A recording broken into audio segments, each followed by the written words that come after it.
chers amis, nous avons fait un bout de chemin, on dirait, je ne sais pas si on peut le dire comme ça, avec Platon, mais pas entier. Il y a un moment où... Pas du tout.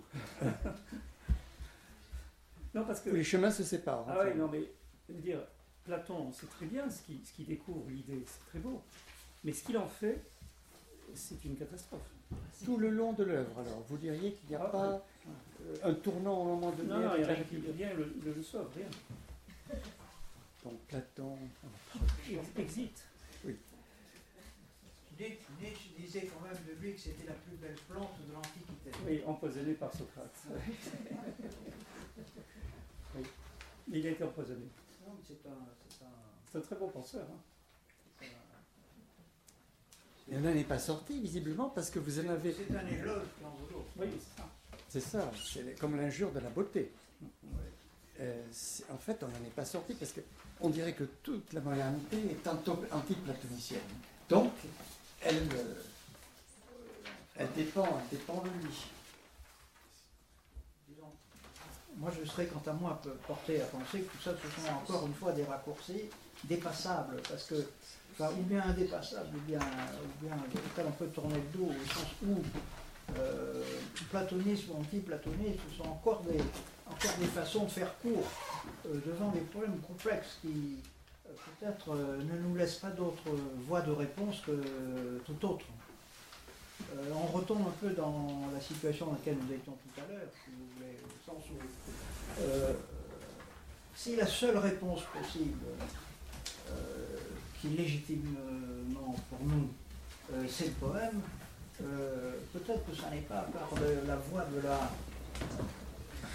controverse, je dirais, simplement conceptuelle, je dirais bonne foi, qu'on va s'en tirer. Bon, donc, moi je ne me regarde évidemment pas comme platonicien, ça, à mes yeux ça n'a aucun sens, mais non plus comme anti-platonicien, ça n'en a guère davantage. Vous avez tendance, je le comprends fort bien, à ramener en fait votre antiplatonisme à une critique politique de Platon, puisque ça devient une pensée de domination, de mise en ordre, de contrôle, d'administration de la facticité d'un monde qui doit être tenu dans le sens politique et dans le sens d'une domination. Mais l'expérience qui est la nôtre de ce que c'est qu'être et de l'existence aujourd'hui peut mettre ça entre parenthèses provisoirement pour revenir à la situation dramatique que nous disions tout à l'heure être celle du fait de l'homme simplement homme avec nul autre recours que ce qu'étaient les ressources hölderliniennes de la réponse poétique à ce qu'il appelle la détresse moderne. Je crois que nous en sommes là en vérité. Alors, ce que je remarque, c'est que ce que nous a légué Platon, outre de très belles pages, évidemment, moi j'étais platonicien pendant des années, c'est un homme admirable, c'est un écrivain magnifique, etc. Une finesse, et d'ailleurs il se contredit souvent, hein, une chose et puis son contraire après. Mais ce qui nous a légué quand même, et malheureusement c'est devenu endémique et incrusté dans notre façon d'être, c'est la dichotomie valorisante et dévalorisante. Or, ce que j'essaie de prouver en travaillant sur le domaine présocratique, à la fois chez Parménide, chez Héraclite c'est évident, mais enfin, en travaillant chez Parménide pour essayer de le redresser d'une distorsion, et en travaillant avec Hein Weissmann sur l'ensemble de la philosophie présocratique, ce que j'essaie de mettre en évidence, c'est que nous payons le prix, le prix fort de cette dichotomie qui s'est incrustée dans le moindre de nos atomes psychiques. Ça ne fait pas de doute. Voilà. Et donc, ça, évidemment, je ne peux pas ne pas en tenir rigueur à Platon qui a délibérément détruit la philosophie présocratique qui l'a précédée et qui était une philosophie anti-dichotomique. Oui, ça, c'est fondamental. Donc, c'est ça que je dis quand je suis anti-platonicien. Mais d'une certaine manière, je n'ai pas envie de rester dans ce problème. Je ne vous disputerai pas du tout sur ce point. Hein. J'entends très très bien le sens de ce que vous dites, et ça a une grande légitimité. Simplement, notre situation, disons, par-delà ces vérités, demeure notre dénuement. Et nos seules armes, il faut aller les chercher ailleurs. Si bien que la poésie tente de faire face avec ses propres ressources. Et ça n'est pas si logistiquement qu'on va s'en tirer, quoi. Non, non. Voilà. C'est pas simplement le déplacement de 2 ou 3 prémices qui va nous tirer l'affaire. Non, mais le fait qu'on s'en aperçoive, de ce qu'a fait Platon sur la pensée qui l'a précédée, qui est une pensée d'une très grande richesse et d'une extraordinaire, qui sentait extraordinairement l'être ensemble de choses complètement opposées qui tiraient en sens inverse, ce qui est exactement ce que dit Parménide. Il est évident que poétiquement, nous nous sentons tous proches du présocratique, c'est voilà. évident. Voilà. Mais seulement, c'est pas inutile que la philosophie fasse ce deuil et le fasse de façon très précise en montrant comment Platon a détruit les sophistes, comment il a tordu Héraclite, comment il a véritablement fait dire le contraire de ce que Parménide disait, etc. Ça me paraît être vital, philosophiquement. Il n'y a rien d'illégitime. Et après, alors, au contraire, la position poétique, c'est le refuge. C'est-à-dire, bon, quand on a fait son boulot de déconstruire Platon, bon, on peut attaquer le problème de façon non dichotomique, c'est-à-dire poétique. Voilà. Je crois que c'est là que nos embarras commencent et en même temps les choses intéressantes commencent aussi. Ça. Mais je partage tout à fait le fond de plus que réserve à l'égard de cette entreprise de convoiement et d'amenuisement relativement à ce qu'il en était des présocratiques. Mais le poème ne s'en tirera pas par la voie conceptuelle. Hölderlin a dit ça très bien. Voilà, je n'ai pas la citation de mon livre sous les yeux, mais quand il écrit à sa mère, que, contrairement aux attentes qui seraient certainement les siennes, savoir qu'il se voue à la théologie et au moins à la philosophie, c'est quand même plutôt à la poésie qu'il va se donner, parce que s'il ne se tournait que vers la théologie et la philosophie, qu'il rapproche là, la muse ferait la moue. Et il y aurait une insuffisance de la réponse. Et je crois profondément cela. Oui, je citais tout à l'heure la lettre à son frère. La théologie et la philosophie ne suffisent pas. Oui. C'est là qu'il y a non seulement une légitimité du poème, mais une fatalité du poème. Et nous n'avons pas d'autres armes. Une supériorité. C'est ce que Novalis disait, la poésie, c'est l'âge adulte de la philosophie. Voilà. À mon avis, c'est vrai. Parce que quand justement je citais la lettre à son frère de 1800, il dit le tout vivant aux mille articulations. C'est ça le réel. Et qu'est-ce qu'on a à faire des coupures et exclusions de Platon? Pourquoi on continue à penser comme ça? Pourquoi?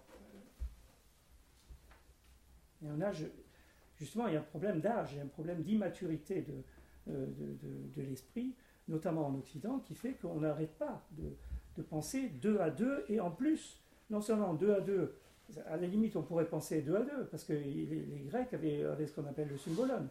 Le symbolon, c'est le fait que 2 choses s'opposent, mais dans leur opposition se constituent en un. Ça, c'était magique. Mais ça aussi, on l'a cassé. Et ça revient chez Hölderlin, ça revient chez Novalis, ça revient chez les romantiques.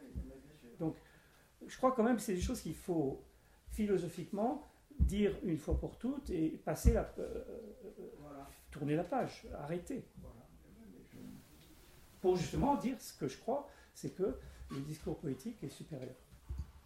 Il faut peut-être avoir derrière pas mal de concepts, mais supérieur, en tout cas plus adulte. Disons, me situant du côté du poème, je ne dirais pas supérieur, mais je dirais en tout cas irremplaçable. Oui, irremplaçable. Voilà, donc ce que nous avons à penser, c'est le poétique, quoi, finalement. Et même au-delà de ça, il faut essayer de vivre avec lui, quoi. Ce que pourrait dire un historien de la poésie ou de la littérature en Europe, c'est que il y a la date de 1760 qui en quelque sorte s'oppose à justement toute la longue tradition de cette partition et de cette déperdition qu'on voit à travers tout le Moyen-Âge, etc.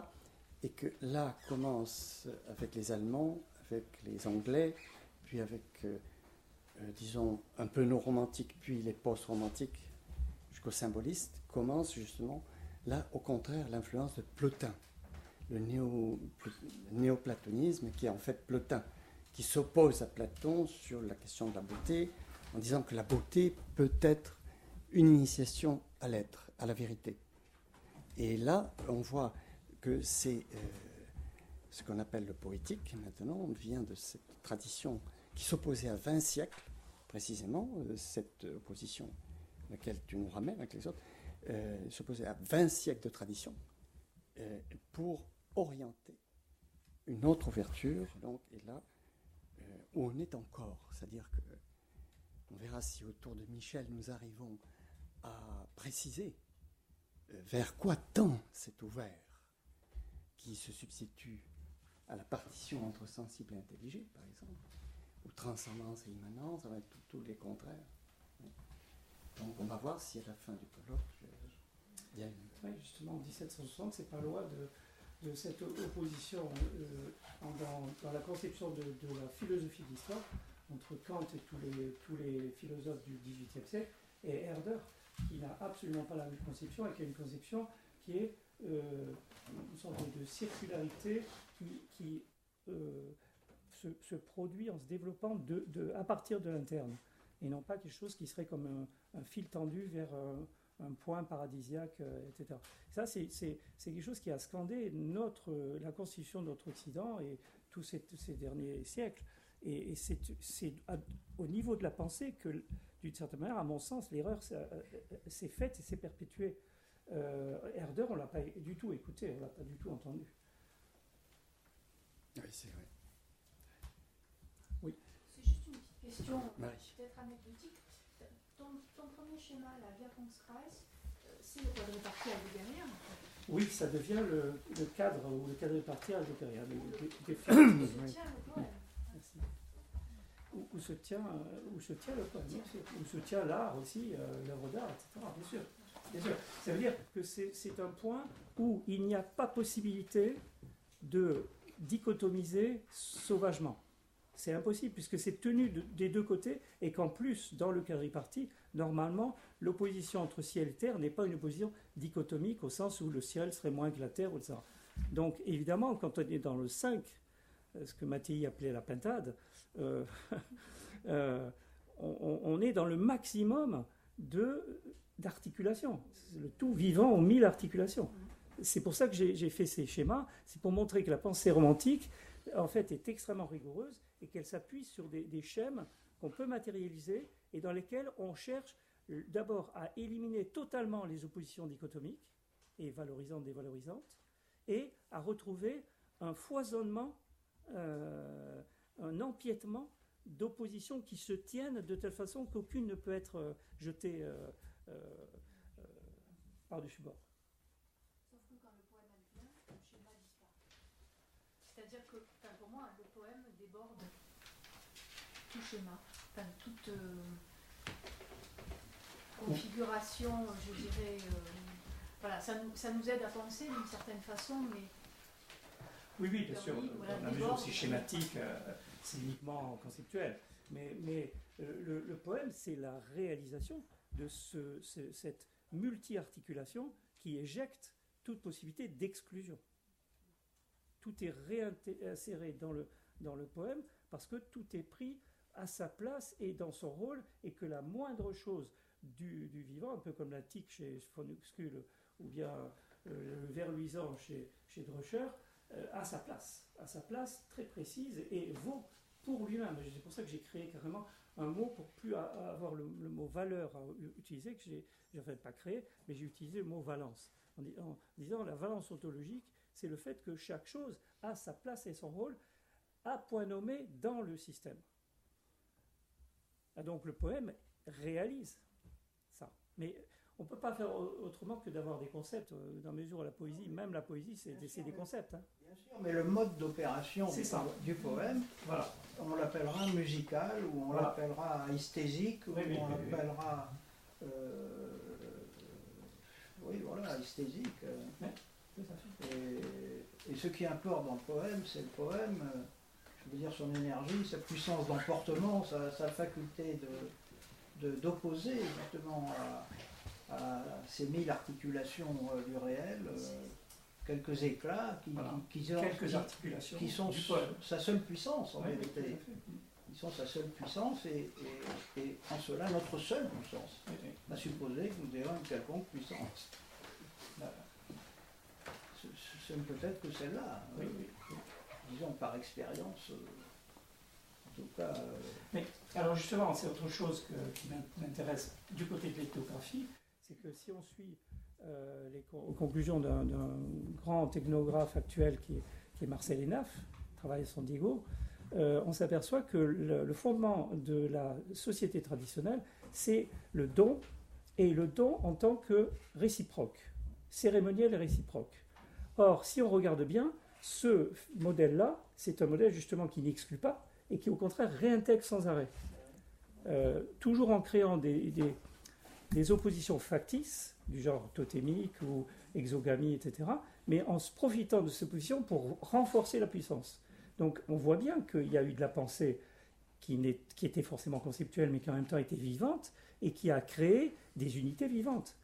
Alors ce que j'estime, c'est que la philosophie doit absolument chercher les types de concepts et de pensées qui peuvent supporter une restitution vivante, et non pas mortifère. Bien sûr, mais c'est un programme pour la philosophie. Oui. On est bien d'accord. Hein. Oui. Et il a toute sa légitimité. De la même manière que toutes ces façons que nous avons dans l'univers poétique de nous en prendre sans cesse au concept sont elles-mêmes aussi tout à fait unilatérales et parfaitement insuffisantes. Le concept est le concept et fait son travail de concept, et le poème est le poème et fait son travail de poème. Notre responsabilité, c'est d'être à la hauteur dans le travail du poème. Nous laissons volontiers les philosophes aux prises avec leurs propres devoirs, et nous les écoutons avec grand intérêt. Mais nous regardons leurs travaux comme n'étant pas précisément de notre responsabilité immédiate. Oui. C'est ce que dit Jean-Paul qui me fait intervenir. Alors là, pour le coup, je ne suis pas sûr que la dichotomie philosophie conceptuelle et poésie marche, quoi. Vraiment pas, et je crois que ça n'a jamais marché, y compris chez Platon. Je pense que chez tout philosophe digne de ce nom, quand il se met vraiment à penser philosophiquement pour de bon, ce qui se passe, c'est qu'au fond, il a une sorte de, ce qu'on pourrait appeler un concept monstre.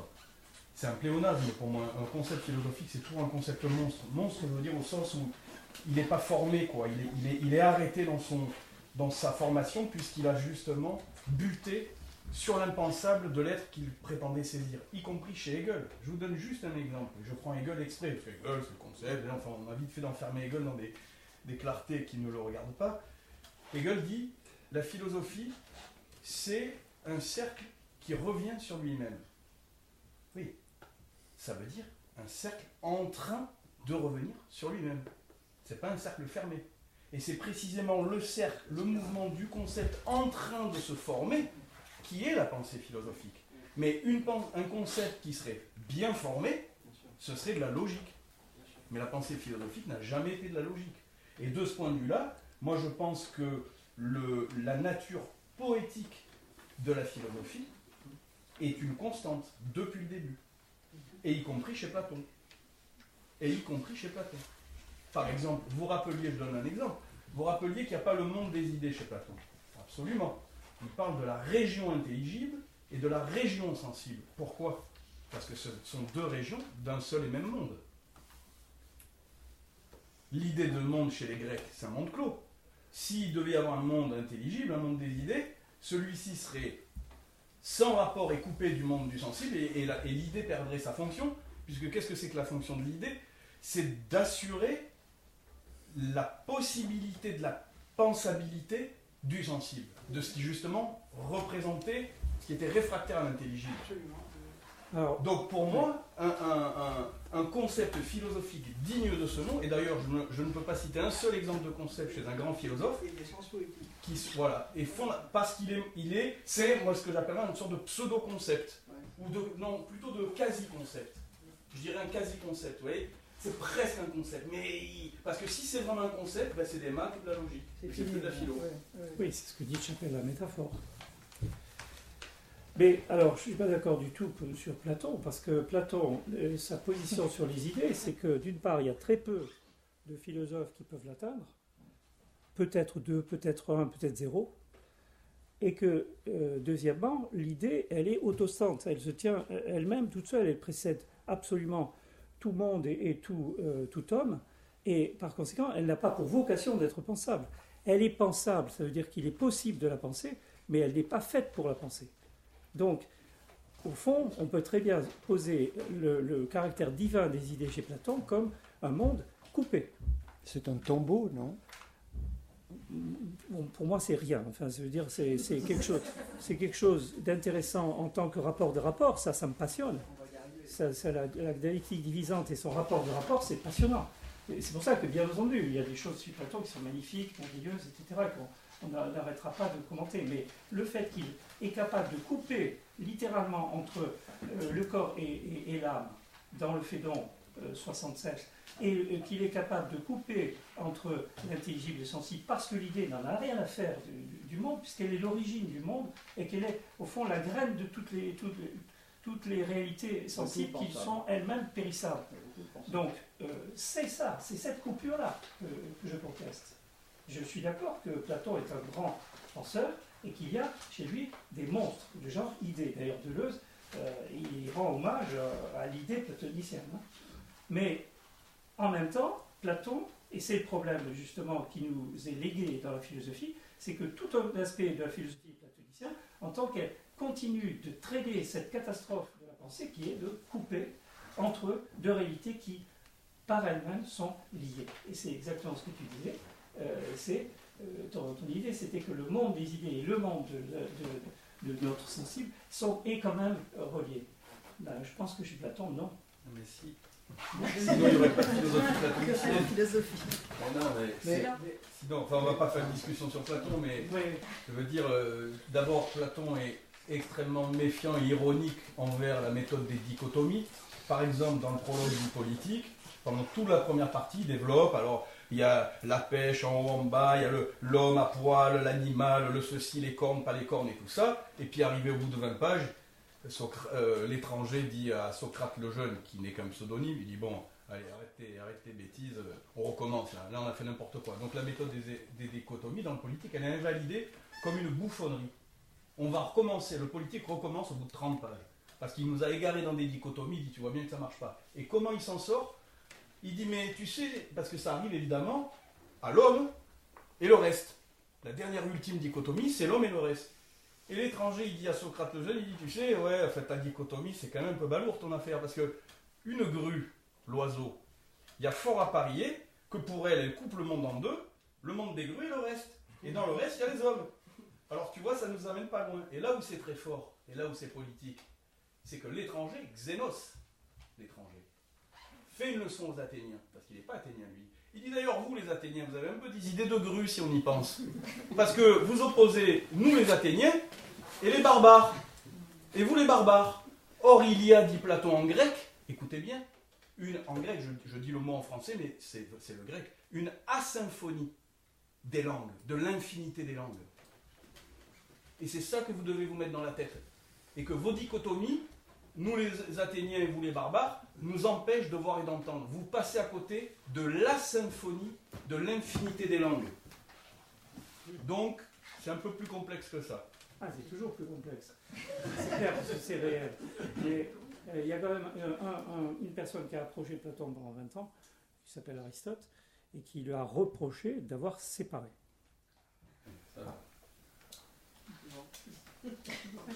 Oui. Je fais une requête, je sors de Platon. Oui. Pour revenir à Kafka, ou en venir à Kafka, normalement tu me répètes la La citation que tu as donnée de Kafka, je ne suis pas sûr d'avoir bien compris. Dans ton combat contre le monde, seconde le monde. Seconde, c'est un impératif. Et assiste, seconde. Assiste le monde. J'ai compris, tu secondes le monde. Le fait, j'avais compris le tu seconde et pas seconde impératif. Oui, l'impératif. Ouais. Ce qui est tout aussi intéressant. Oui. Parce que ça pourrait, ça éclaire, enfin, pour finir, ça éclaire magnifiquement, pardon, ça éclaire magnifiquement le rapport à l'impossible. Hein, et ça pourrait définir peut-être cet autre terme qu'on emploie, que Jean-Paul Michel emploie, mais qui n'est pas beaucoup plus clair que la notion d'impossible, qui est la notion de possible, finalement. Dans le fait de seconder, donc on retrouve le dialogue, parce qu'après tout, combattre, c'est à coup de poing ou à coup de mots, c'est une forme de dialogue, de dualité, il faut être deux pour se frapper, et s'émouvoir. Cette idée de combat qui seconde, enfin, c'est finalement quelque chose qui définit bien la poésie. Faire avec, toujours être avec. Puis ça veut dire maintenir hors de soi. C'est ça, une résistance. Voilà, quelque chose à quoi on puisse éprouver, ce que peut-être sa propre réponse. Par laquelle le monde puisse advenir. Voilà, parfois. C'est l'histoire de la mesure de Holderlin. Voilà, parfois on ne se laisse pas, disons, on ne s'auto-abuse pas, touchant le pouvoir de sa propre parole. Pardon. Oui, non, mais c'était dans ce. Je pensais que ce qui fait réponse à cette coupure que tu as évoquée, à cette dichotomie finalement, à cette fracture, c'est justement la poésie, dans la mesure où elle fait lien, elle est cette unité multiple dont tu as parlé. Et d'un autre côté, je ne pense pas non plus qu'il faille refaire encore une dichotomie entre la philosophie et la poésie. Là, je suis entièrement d'accord. Si l'on dit, voilà. si l'on dit qu'il faut regarder poétiquement la philosophie, là, je suis totalement d'accord. Voilà, c'est l'autre côté qui ne ferait pas mon affaire. Vous voyez, si le philosophe vient dire au poète ce que doit être le poème, je saute par la fenêtre. Bon, à l'inverse, si le philosophe admet qu'après tout il est un pauvre poète parmi d'autres, tout va bien. Alors, nous sommes à égalité, rien n'est perdu. On peut encore parler. Mais moi c'est en ce sens-là que je dis la poésie est seule, et n'est pas seule, qui dirait l'autre, à juste titre. Mais je suis tout à fait d'accord pour dire que la philosophie, dans ce qu'elle peut avoir de plus précieux, procède du poétique. Et ne peut pas avoir de statut plus élevé que celui du poème. Et ça nous amène à devoir penser le poème. Voilà. Donc les opérations secondaires de ce que tu appelais justement la logique, tout ça, on les laisse aux problèmes de logique. On les étudiera au chapitre de la logique. Mais non, voilà, nous avons des enjeux d'existence, disons, dans lesquels, effectivement, c'est poétiquement qu'il faut répondre. Voilà. Et les philosophes ne sont pas de trop, mais ils ne sont pas beaucoup mieux armés que les poètes à considérer l'ensemble des ressources des uns et des autres. Ma foi, ils ne sont pas beaucoup plus convaincants, ou plus puissants, et peut-être quelquefois les poètes ont la chance de n'avoir pas à s'en tenir aux rigueurs qui ont celles des philosophes, et ils ont quelques avantages. Par exemple, de la sorte d'avantage que je vois aux peintres, qui par exemple peuvent tenter de s'en tirer par des voies qui les dispensent des embarras du langage. Ce qui est fascinant, c'est les trois condisciples de Tübingen, qui prennent des chemins totalement divergents et qui font des œuvres complètes et achevées dans leur genre, et à partir sans doute d'une intuition qui était la même, vraisemblablement, dans leur cursus. C'était commun, ça Oui. fait aucun doute, oui. Ouais. Mais je trouve Hölderlin beaucoup moins naïf que Hegel. Oui, d'une certaine manière, c'est ce que j'ai essayé de dire. Voilà, il est beaucoup mieux planté dans le vrai de l'existence et de l'impossibilité de la réponse logique. Kostas Papaioannou, dans une petite étude sur Hegel, cite les derniers mots de Hegel. Je n'ai jamais retrouvé le texte d'ailleurs, parce qu'il n'y a pas de référence dans Papaioannou. Hegel disant, à la fin de sa vie, j'ai cru qu'il serait possible un jour d'être quitte de la crainte et de l'espoir. Ce sont les mots de Spinoza. Je suis forcé d'admettre que tout continue. C'est une défaite en rose campagne. Et vous imaginez le travail effectué par Hegel toute sa vie pour arriver à constituer un savoir absolu, et le fait d'admettre que la crainte et l'espoir sont toujours notre lot, et qu'au fond, il est passé à côté. Alors c'est ce constat-là, disons pressenti plus tôt, qui a fait de Hölderlin Hölderlin.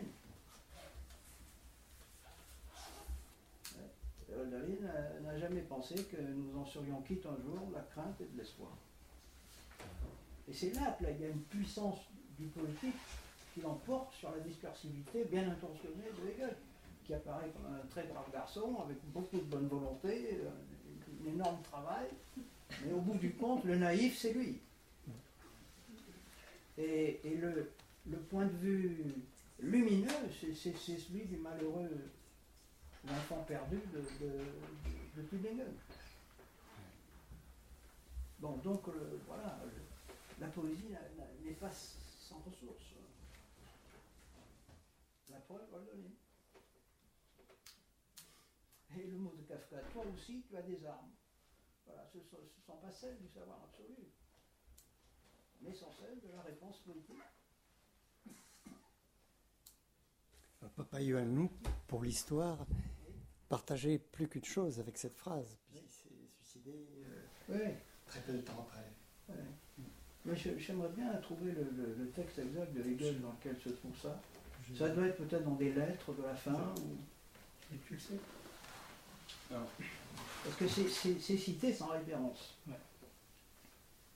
Mais ça a évidemment l'évidence du vrai. Hein. Y a pas de... Et je trouve ça quand même merveilleux, vous voyez, d'avoir repris les termes mêmes qui sont ceux de Spinoza. Hein. La crainte et l'espoir, hein. C'est dans la préface du traité de la réforme de l'entendement. Hein. Et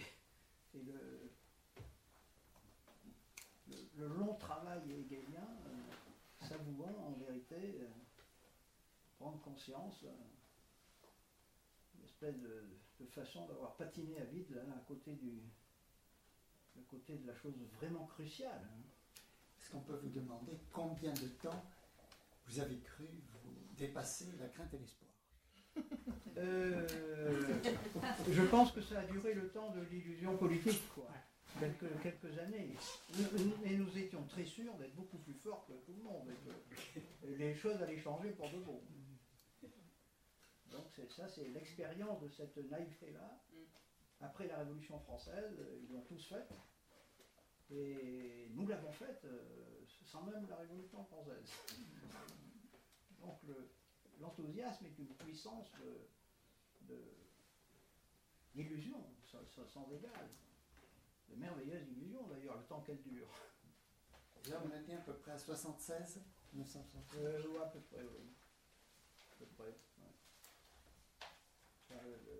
Je suis revenu martyriser la poésie en 75, donc c'est tournant là. Mais l'expérience de l'illusion est évidemment une expérience fondamentale. Se connaître soi, si ce n'est pour connaître ce qu'il en est, ce qui n'est pas soi. Mais celui qui n'a pas connu l'illusion, j'aurais tendance à m'en méfier, parce qu'il est toujours disponible pour l'illusion. Tandis que celui qui a été sévèrement martyrisé par elle, Hölderlin par exemple, a la possibilité d'une pertinence supplémentaire plus tôt. Serait-elle dramatique? Et elle l'est. Le retour à la Terre a été dramatique. Le retour au sol, hein, je veux dire. Vous savez, la chute verticale de l'illusion, ça se paye. Ensuite, il faut remonter, enfin, il faut tout réordonner, il faut faire face, il faut trouver des moyens pour faire face. C'est une expérience que toute notre génération a connue. Est-ce que quelqu'un veut poser une dernière question? Où est-ce que nous pouvons remercier Arnaud pour sa belle prise de parole?